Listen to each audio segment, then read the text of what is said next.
Hey guys, Drifter here. I'm a medical mystery. For real, we're rapidly approaching what do you want to name your disease territory, which is not where I wanted to be, but that's where I'm going. And I'm giving you guys a little short update on my medical journey today. You probably could have already guessed that because I'm wearing a tank top. I don't know what is going on in the subconscious of my brain, but pretty much every single time I do a medical update, I'm also kind of in the mood to wear a tank top. I think it's because I usually do it when I'm feeling good and I would typically have some good news to report. So today's video is going to be a little mix of sweet and sour, and I think I have two short skits worked in to add a little humor to what could be a grim topic. So right off the rip, things are inconsistent here. Sometimes I'm doing good, sometimes I'm doing bad. Not a lot of reason or clarity for the difference, and it tends to swap about week from week. I'll have about a good week and then a week of feeling miserable. And if you're wondering more specifically what's wrong and why it's inconsistent, my hormones are still not quite right.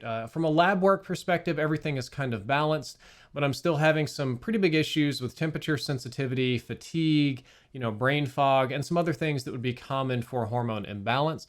I'm also experiencing a lot of nerve and joint pain that does not seem to have a clear cause. We'll talk about that in a moment. So I can use my hands a little better now, but they're not great. And more recently, an extreme sensitivity to cold. And I mean extreme. Anything less than 70 degrees Fahrenheit will genuinely make me sick and make me go hypothermic. Like if the temperature gets maybe into the mid 60s in my house, my body temperature might drop down to 95 degrees. And it doesn't really go up past 97 very much. I think my new running temperature is 97.2, which is kind of weird. But yeah, cold weather tears me up, nerve pain awful. And recently, in the last month or so, cold weather makes my fingers prune, which is kind of weird. Like they'll be normal and then I'll get cold and they'll just shrink and go to old man. So it seems kind of like Raynaud's. But despite all of these different things going on, there doesn't appear to be a cause for them. And you best believe me, I've done some researching, I've talked to some doctors, I've run some tests, I've done everything. I've done MRIs, CT scans, x-rays, lab work, range of motion tests. I've seen rheumatologists, neurologists, psychologists, endocrinologists, every kind of ologist you can think of, and gone through the gamut of almost all of the tests. And so far, we haven't found anything that gives a clear cause. Really, the only thing that's been found is that my testosterone is low and I have an extremely small pituitary tumor. Now, you would say, obviously, yeah, well, that's what's causing it, right? I thought that immediately too, but all of the doctors say that it's so ridiculously tiny that it shouldn't even have an effect on the gland, much less this extraordinary extreme effect that you're feeling. There are some obvious answers to this, according to YouTube. The number one most popular one is that clearly I'm too beta. I need to go outside. I need to lift some weights. I need to get a girlfriend and quit drinking Soylent every day.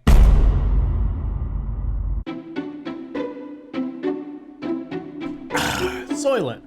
Just kidding. I actually don't drink Soylent every day. I bought this one as just a little prop for the video. Gotta add a little humor to this because it's ridiculous. But no, I'm not transitioning. I'm not exercising. I'm not going outside or eating unhealthy or any of that kind of stuff. I eat very healthy. I do put some weird stuff on Twitter, but that's primarily for entertainment. We usually don't even eat all of that. And then the second most common answer is like, well, duh, this guy has a mental illness. Drifter clearly is a hypochondriac. He's having a psychotic break. He wants to be sick. He wants pity. Everything has to be a drama, something like that. And to be perfectly honest with all of you out there that believe that, it's an entirely rational and reasonable decision that with weird sort of somatic symptoms that are not explained by traditional medical science, the most logical explanation is that it's in the patient's head, correct? I thought so too. So I submitted myself to a couple of different psychological assessments. I signed up for therapy. I saw a psychiatrist and a psychologist and a therapist, all to get me checked to make sure that I'm not imagining these problems, that I'm not a hypochondriac, or if I am, thank God, at least it's easy to fix. And based on all of that, the constant therapy, the constant evaluations, and blah, blah, blah, I'm not mentally ill. Well, at least not in regards to health. I'm pretty paranoid. I'm a very paranoid individual.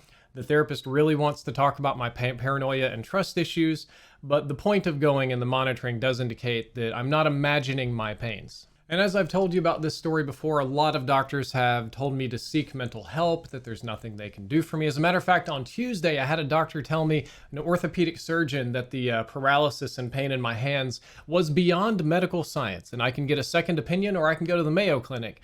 and I decided to sign up for the Mayo Clinic. So we're kind of working on that right now. And in the process of going to the Mayo Clinic, I had to get all my medical notes together. I had to download all my doctor's reports, every bit of publicly available information. And I was really surprised when I was reading through it, because all of the doctors that I'd seen a little bit more than just once or twice, usually the people that kind of blow me off and say, you're stressed out, go home, I don't go back to. But my actual primary care doctors have said patient is alert, patient is inquisitive, appears high intelligence, patient is affable, friendly, stuff like that. I've seen, thank you for this interesting referral. Wow, this case is fun. No clear cause for this problem. Need to refer to a different department. So all of the medical notes actually more or less lined up with the way that I remember things being. The doctors seem to be at least okay with me, and they seem to think I'm a sane person to talk to, and that there's not a really clear cause for my problem. So all of that's very grim. We're going to take a break to just show you something funny that happened, and then we're going to be right back. So this is going to seem unbelievable, but I'm actually in a Red Letter Media video. This is their more recent one where Mike and Jay talk about Red Rocket, and I just couldn't believe what happened on the TV. TV on a stand on top of her dresser? Yeah. Like a living room TV stand? Back in the day, it used to be. Look at this. This is literally my living room when I lived in Mississippi. They got on the internet and looked for new TV on top of old TV. And the picture they found is literally my living room where I used to sit as a kid and watch the movies that they review on Best of the Worst on this TV. You can even see my legs here. You can see me in this, and you can literally see my body and my big goofy fluffy head and some of my dad like here. It's just crazy to me that I'm a fan of Red Letter Media and I'm watching this, and they're like doing a video about like people growing up poor in the South and blah, blah, blah, and how you put your new TV on the old one. And they pull my picture, which is absolutely insane to me. Oh, this must have been after we got rid of the VHS player, or is this the VH? I can't even keep track, but yeah. So in the 80s, we had this big boy, and I would lay on it and play like NES and video games. Then in the 90s, we upgraded to this guy. And then in like 2018, 19-ish, I got my dad this one, and it was fully HD, but it drove him crazy because the HD was too crisp, and he liked the soft image here, but he really liked this one, but the cathode ray tubes had like run out of, I don't know, color. It was like really desaturated, but yeah, this kind of blew my mind. It's really weird that they pulled my image. What is this on the floor? Oh yeah, look, there's my old like console connector. This is the corner where all the deadly roaches lived. Yay! I finally made it. I'm finally in a Red Letter Media video. Okay, we're back. Had to add a little humor to this because this is going to be the third time in my life that I'm a medical mystery, maybe the fourth time, but I think problems 3 and 4 are related.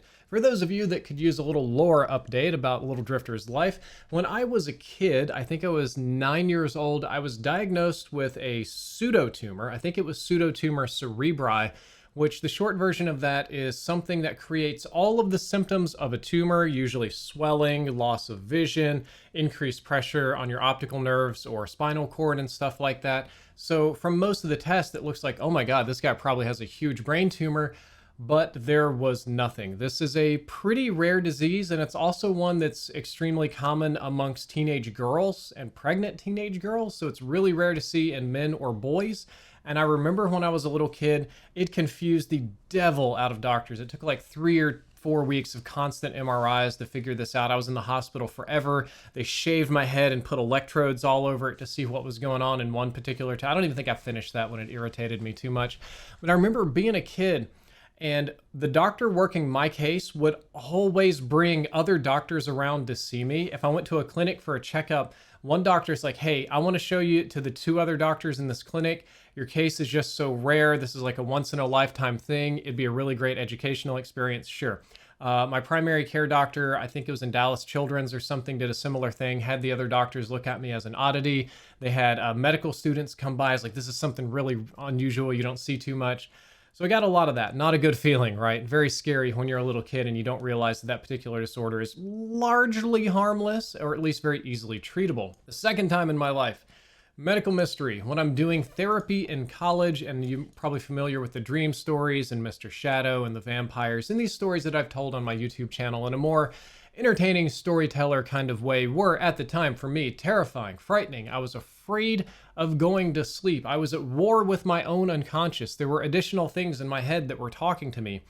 And the therapist, God bless her soul, I've only really come to realize recently how unusual this is, was able to identify this as the Jungian shadow and do, I think it's called analytical therapy or Jungian therapy on me, which worked very fantastically, but is honestly considered kind of an old, outdated, and very unusual form of therapy that isn't used very much anymore. Like reading about it and reading about standard approaches and more common things like cognitive behavioral therapy, it seems like this was a really rare shot in the dark kind of approach. And that was probably because I was a rare once in a career kind of patient in that regard.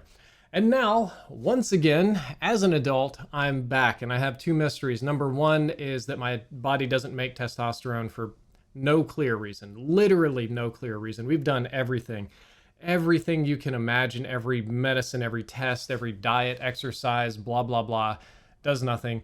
And also now my nerves are just blowing up on me and going crazy, and there's not really a clear reason. Like, it'll just be horrible nerve pain and they'll do the nerve conduction study and everything will be fine.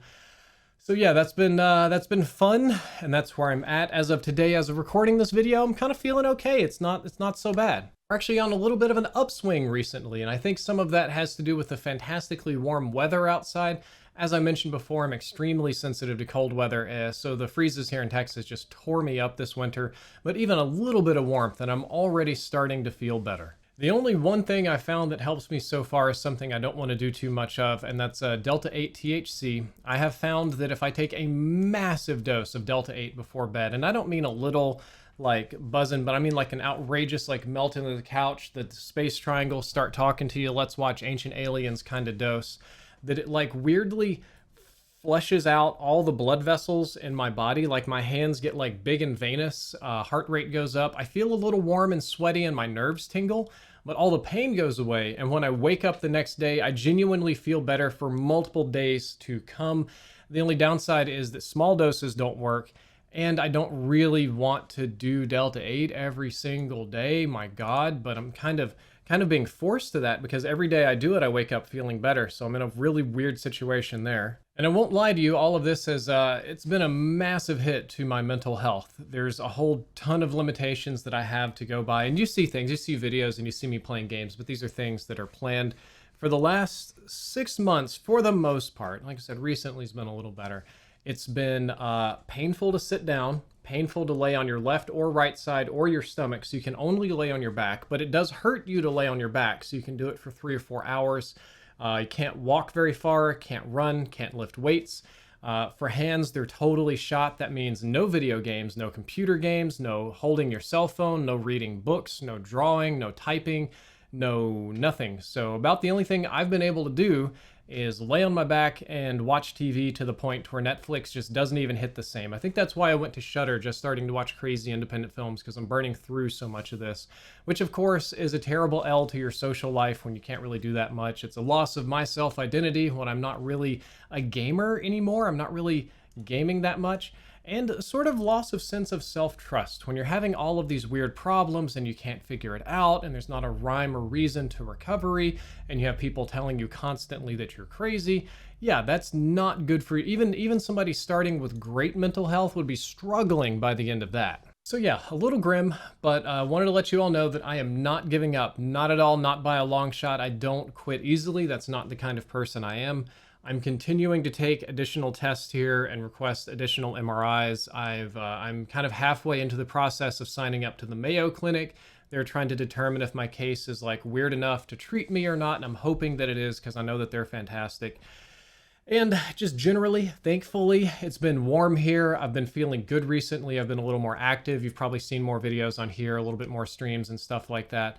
So that's sort of a positive trend. Like I said, it's not super consistent. It may not last, but I'm happy with it for now. I'm going to keep fighting this good fight. I want to go back to gaming. I want to go back to working out. I want to go back to having a social life and being able to open doors for myself and stuff like that.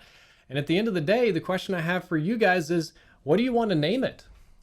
If anything is discovered, which I assume something will, it's probably something that doesn't have a name, as it would seem. So if it really comes down to that, what do you want to name it? I thought about naming it Drifter's Disease, something like that. I'll probably spell it with an E instead of an O so it won't just blow people out. But if you have any ideas for a cute name in case I find something, let me know. And maybe one of you people in the YouTube comments will name my rare disorder, whatever it happens to be. All right, guys, that's all for this video. I hope you enjoyed it. I hope you learned something useful, and I hope to see you around the channel a bit more as I continue to upload a very wide variety of different kinds of content. Drifter out.